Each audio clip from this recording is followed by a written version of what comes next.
নমস্কার বন্ধু, রিম্পার রান্নাঘরের আজকে দুপুরবেলার খাবার দাবার ভাত, বড়ি দিয়ে, বাদাম দিয়ে, পোস্ত দিয়ে, শাক ভাজা, নোটে শাক ভাজা, সয়াবিনের তরকারি,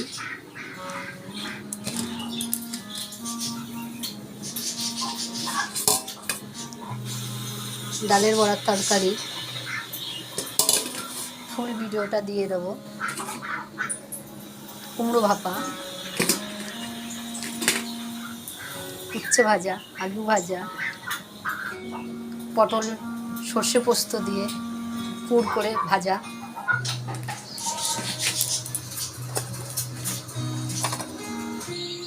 দাদা কলমি শাক ভালোবাসে, দাদার জন্য আলাদা করে কলমি শাক ভাজা,